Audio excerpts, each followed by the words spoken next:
Oi, vamos parar um instante para pensar. Quando a gente fala em hospital, o que vem à cabeça? Provavelmente médicos, tecnologia, tratamento, certo?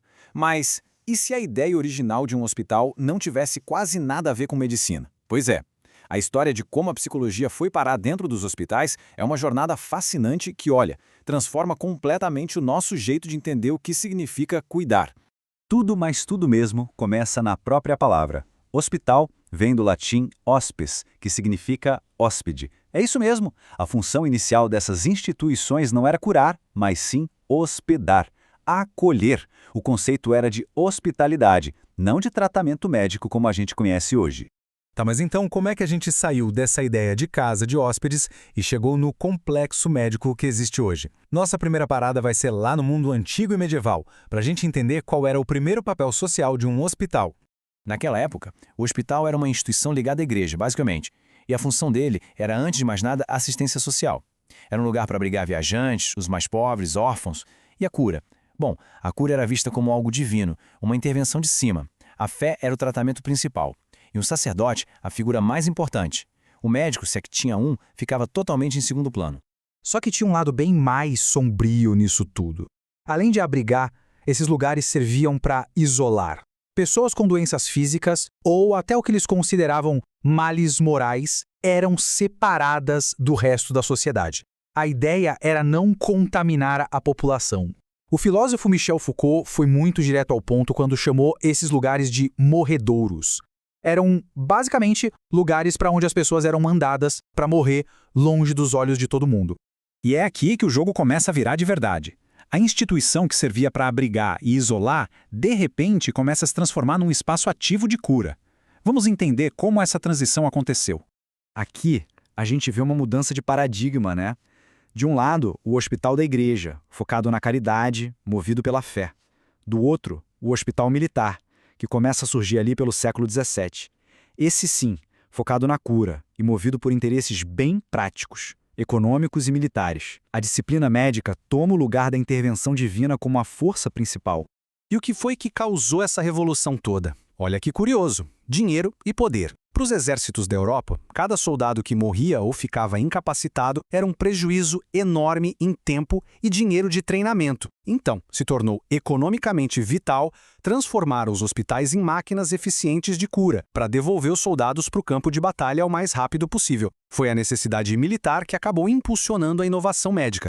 Essa linha do tempo resume bem essa jornada, né? A gente sai da hospedaria, passa pela reforma militar que abre caminho para a disciplina médica, onde o status de um médico dependia da sua experiência hospitalar, e aí chegamos em dois eventos que mudaram absolutamente tudo para a psicologia. As duas grandes guerras mundiais não redesenharam só o mapa do mundo, mas também o mapa da saúde. Elas meio que forçaram a entrada da psicologia, que antes era uma coisa mais de consultório ou da academia, para dentro do ambiente do hospital.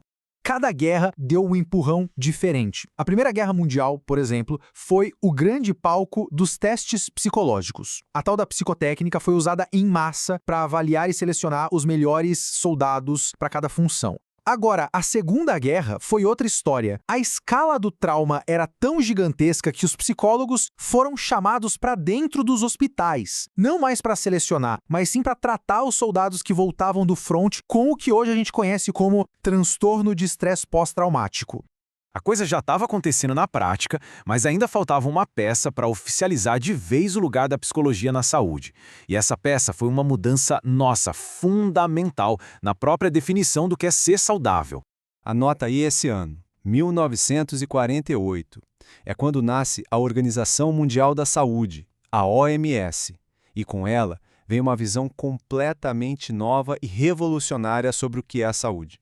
A OMS veio e disse, olha, saúde não é só não estar doente, é um estado de completo bem-estar físico, mental e social. Essa definição holística que vê o ser humano como um todo abriu as portas de vez. Se a saúde mental é parte integral da saúde geral, então o psicólogo se torna uma peça essencial na equipe. Foi isso que criou a base para a especialidade que hoje a gente chama de psicologia da saúde, ou, no contexto do Brasil, psicologia hospitalar.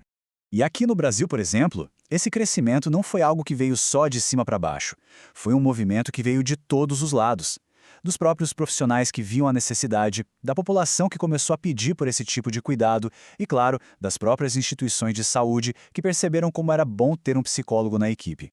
Então, olha só que caminho, de uma simples casa de hóspedes para um centro de tratamento, de um lugar de isolamento para um espaço de cura integral. A jornada do hospital e da psicologia dentro dele é realmente impressionante. E isso deixa a gente com uma pergunta para o futuro, né? Com tudo que estamos aprendendo sobre a conexão mente-corpo, sobre bem-estar, qual será a próxima grande revolução que a gente vai ver acontecendo nos corredores dos hospitais?